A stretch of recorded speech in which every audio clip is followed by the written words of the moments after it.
Hello, இன்றைக்கி நம்ம பார்க்க போகிற டாபிக் postpartum hemorrhage. இது ஒரு இம்பார்ட்டண்ட் டாபிக் ஓபிஜி சப்ஜெக்டில். postpartum hemorrhage definition, quantitative definition. postpartumனாலே உங்களுக்கு தெரியும், after delivery. postpartum after delivery, ஹெமோரேஜ்னா bleeding. Quantitative definition related to amount of blood loss, எவ்வளோ amount of blood loss பொறுத்து இருக்குது. blood loss more than 500 ml after the birth of baby is called as postpartum hemorrhage. 500 mlக்கு மேலே blood loss ஆகியிருந்ததுனாலே அது postpartum hemorrhage. clinical definition, any amount of bleeding from or into the genital tract, அதாவது genital tractல இருந்து இல்லைன்னா அதுக்குள்ளே bleed ஆச்சுன்னா after the birth of a baby up to end of puerperium. puerperiumன்றது வந்து delivery of placenta up to 6 weeks. So ஒரு baby பிறந்ததுலேருந்து puerperium period முடிகிறதுக்குள்ள வர bleeding which adversely affects the health of mother, evidenced by rise in pulse and fall in BP. Bleeding genital ட்ராக்லேருந்து வரலாம், இல்லை அது உள்ளே இருந்து ப்ளீட் ஆச்சுன்னா after delivery of baby up to puerperium period. இதனால் அம்மாவோட ஹெல்த் அஃபெக்ட் ஆகலாம். இது எப்படி உங்களுக்கு தெரியும்னா, இன்கேஸ் பிபிஹெச்சாக இருந்ததுன்னா அம்மாவோட பல்ஸ் ரைஸ் ஆகிருக்கும், பிபி ஃபால் ஆகும். Next severity of PPH depending upon amount of blood loss. Already சொன்ன 500 mlக்கு மேலே blood loss ஆச்சுனாலே அது பிபிஹெச். இதில் 3ஆக டிவைட் பண்ணியிருக்கோம், மைனர், மேஜர் அண்ட் சிவியர். மைனர்னால் பிலோ 1000 ml, பிலோ 1 லிட்டர் இருந்ததுன்னா மைனர் பிபிஹெச். மேஜர்னால் above 1 லிட்டர், சிவியர்னால் above 2 litre.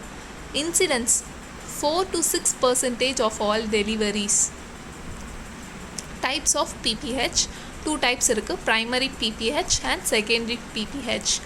primary na hemorrhage occurs within 24 hours after the birth of baby. secondary na hemorrhage beyond 24 hours and within puerperium. first 24 hours குள்ள ஆச்சுன்னா அது primary, beyond 24 hours within puerperium continue 24 ஹவர்ஸ்க்கு அப்புறமா அந்த பியோபெரியம் பீரியடில் continue ஆச்சுன்னா அது செகண்டரி பிபிஹெச். நம்ம ஃபஸ்ட்டு ப்ரைமரி பார்க்க போகிறோம். ப்ரைமரியில் 2 டைப்ஸ் இருக்குது. அதுவே தேர்ட் ஸ்டேஜ் பிபிஹெச் சொல்லுவாங்க, ட்ரூ பிபிஹெச் சொல்லுவாங்க. தேர்ட் ஸ்டேஜ்னால் bleeding before expulsion of placenta. பிளாசென்டாவை எக்ஸ்பெல் ஆகிறதுக்கு முன்னாடியே ப்ளீடிங் ஸ்டார்ட் ஆகிடும். அதுதான் third stage primary PPH. True பிபிஹெச்னால் ஆஃப்டர் எக்ஸ்பல்ஷன் ஆஃப் பிளாசென்டா. இதுதான் மெஜாரிட்டி ஆஃப் கேசஸில் இருக்கும்.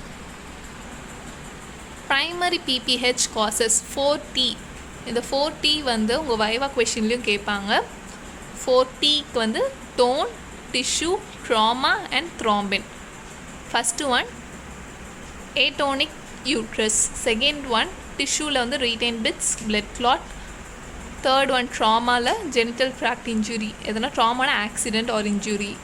ஃபோர்த் ஒன் த்ராம்பின், த்ராம்பின்னா blood related, so coagulopathy. First one atonic uterus. ஏட்டோனிக்கோட மீனிங் வந்து loss of muscular strength to contract. So யூஸ்வலாக uterus is covered by 3 layers of muscle call myometrium. மயோமெட்ரியம்ன்ற ஒரு மசிலால் தான் யூட்ரஸ் கவர் ஆகிருக்கு. ஸோ இந்த மயோமெட்ரியம் என்ன பண்ணணும்னா கான்ட்ராக்ட் பண்ணி கான்ட்ராக்ட் அண்ட் ரிலாக்ஸேஷன் ப்ராசஸ் பண்ணும்போது ஃபஸ்ட்டு ஃபீட்டஸ் டெலிவர் ஆகும், நெக்ஸ்ட்டு பிளாசென்டா டெலிவர் ஆகும். பட் இந்த மாதிரி இருக்க கண்டிஷன் ஏட்டோனிக் யூட்ரஸில் என்ன ஆகும்னா அது சரியாக கான்ட்ராக்ட் அண்ட் ரிலாக்ஸ் ஆகாது. ஸோ அந்த மாதிரி இருக்கிற டைமில் பிளாசென்டா அங்கவே இருக்கும். So over bleeding, excess bleeding ஆகலாம். அதுதான் இந்த process. imperfect contraction and relaxation of uterine muscle, அதாவது அந்த myometrium muscle contract and relaxation பண்ணாது.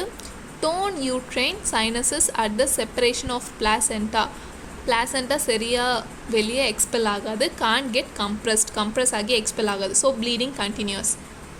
ஃபேக்டர் ரெஸ்பான்சிபிள் எந்தெந்த கேசஸ்லலாம் இந்த மாதிரி ஏட்டோனிக் யூட்ரஸ் ஆகலாம்னா கிராண்ட் மல்டிபேரா, அவங்க ஆல்ரெடி நிறைய குழந்தை பெற்றிருந்துருக்கலாம், அந்த மாதிரி டைமில் மயோமெட்ரியம் மசில் சரியாக கான்ட்ராக்ட் அண்ட் ரிலாக்ஸ் ஆகாது.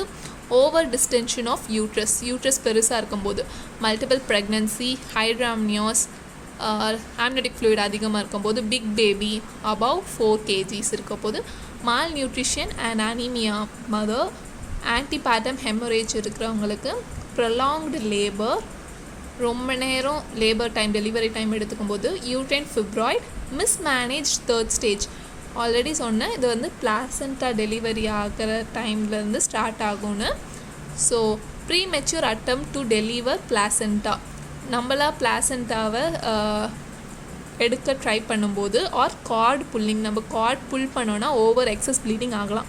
நெக்ஸ்ட்டு பிளாசண்டா ரீடெயின்ட், எதனா பிளாசண்டா உள்ளே நம்ம சரியாக எக்ஸாமைன் பண்ணலன்னா பிளாசண்டா உள்ளே இருக்கும்போது அது ப்ளீட் ஆகிட்டே இருக்கும், இன்ஃபெக்ஷன் ஆகி ப்ளீட் ஆகலாம்.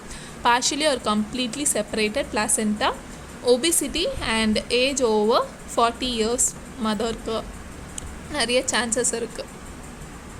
காசஸில் செகண்ட் டி ட்ராமேட்டிக்னா injury, trauma to genital tract, blood loss from episiotomy பண்ணி சரியாக சூச்சர் போடலனாலோ இல்லை கரெக்டான டைமுக்கு எபிசியோட்டமி பண்ணலனாலும் ஓவர் blood loss ஆகும், which may lead to pph.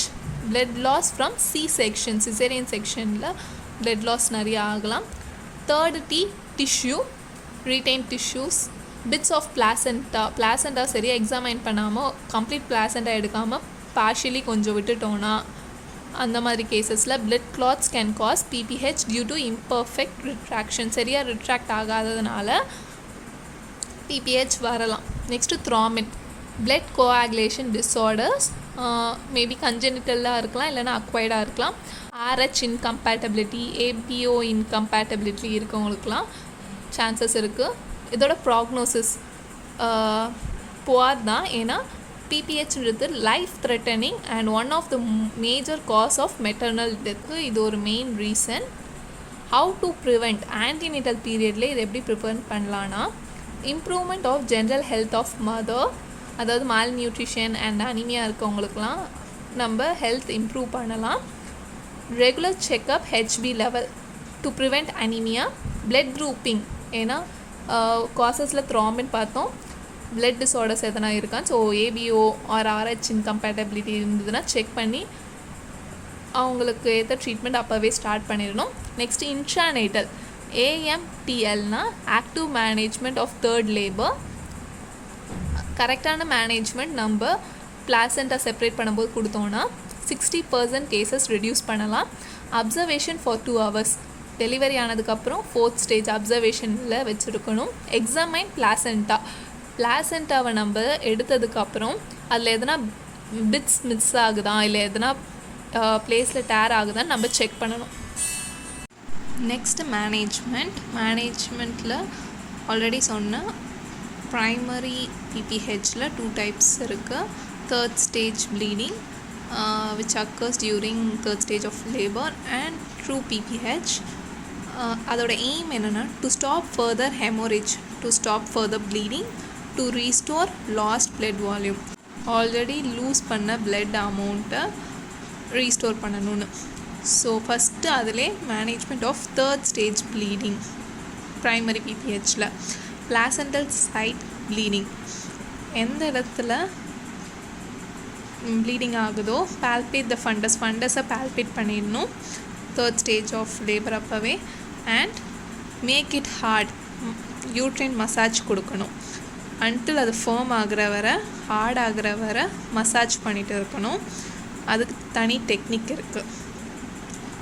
Start கிறிஸ்டலாய்ட் solution, ஏன்னா நம்மளோட செகண்ட் எய்மே to restore lost blood volume. So crystalloid solution start பண்ணும். Fluid therapy, NS or RL with oxytocin கொடுக்கணும். Arrange for blood transfusion if necessary.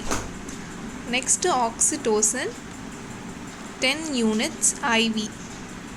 So oxytocin administer பண்ணதும் if placenta separated, placenta தனியாக வந்துருச்சுன்னா its expulsion to be done by fundal pressure or controlled cord traction.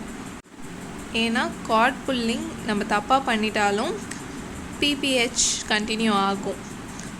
In case if placenta is not separated, manual removal of placenta done and with general anesthesia கொடுத்து மேனுவலாக remove பண்ணலாம் பிளாசென்டாவை. So இதுதான் management of third stage bleeding pph. In case traumatic ப்ளீடிங்காக இருந்ததுன்னா, எதனா இன்ஜுரினால் bleeding இருந்துச்சுன்னா, suture to be placed on offending site, எந்த சைட்டில் இன்ஜுரி ஆகிருக்கோ சூச்சர் போடணும். Management of true pph. After delivery of placenta, fundus is palpated to make sure it is well contracted. நம்ம பிளாசென்டா டெலிவரி ஆனதுக்கப்புறம் ஃபண்டஸை பால்பேட் பண்ணி பார்க்கணும், அது கான்ட்ராக்ட் ஆகிடுச்சாம். இன்கேஸ் அது not firm, if not firm, massage the யூட்ரஸை massage பண்ணணும். Second one, IV drip of 10 unit oxytocin with 5% glucose administer பண்ணணும். இன்கேஸ் ப்ளீடிங் கண்டினியூ ஆச்சுன்னா blood transfusion பண்ணணும். Bimanual uterine compression. Explore uterine cavity for retained placenta. Placenta வெளியே வந்ததுக்கப்புறம் எதனா retain bits இருக்கான்னு பார்க்கணும். In case இருந்ததுன்னா if present should be remove, எடுத்துடணும். Inspect cervix and vagina for any laceration, எதனா டேர் இருக்கான்றத பார்க்கணும். If present suturing is to be done, suture போடணும். இந்த அபவ் மெத்தட்ஸ்லாம் ஃபெயில் ஆகிடுச்சுன்னா ஹிஸ்ட்ரெக்டமி லாஸ்ட், அதுதான் hysterectomy, removing of uterine parts. வேறு ஆப்ஷன் இல்லைன்னா ப்ளீடிங் கண்ட்ரோல் பண்ணுறதுக்கு இது பண்ணுவாங்க. ஸோ ப்ரைமரி pph கம்ப்ளீட் ஆகிடுச்சு. இப்போ நெக்ஸ்ட்டு செகண்டரி pph, அதாவது late pph. Bleeding usually occurs between 8th to 14th day of delivery. இதோட காசஸ் பார்த்திங்கன்னா retain bits of cotyledons or membranes of placenta, retain bits தான், same as 40s தான். Infection or separation of slough over a deep cervicovaginal laceration. ஏதாவது ஒரு dare இருந்ததுன்னா அதுக்கு மேலே ஒரு இன்ஃபெக்ஷன் ஆகியிருக்கலாம், அதனால் கூட இருக்கலாம். Endometritis. Delayed healing at placental site, the healing process delay ஆச்சுன்னா. செக்ஷன் வூன்ஸ், சிசேரியன் பண்ண வூன்ஸ் எதனா இருந்ததுன்னா அதுலேருந்து ப்ளீடிங் வரலாம். Diagnosis USG. மேனேஜ்மெண்ட் இதில் blood transfusion. Explore uterus under general anesthesia to remove retained membrane. எதனா retained membrane இருந்ததுன்னா, ஏன்னா காசஸில் retained bits இருக்குது, ஸோ இருந்ததுன்னா அதை ரிமூவ் பண்ணணும். ஸோ ஃபார் pphனால் என்னென்னு பார்த்தோம், டைப்ஸ் ஆஃப் pph, அதோட மேனேஜ்மெண்ட்லாம் பார்த்துருக்கோம். தேங்க்யூ.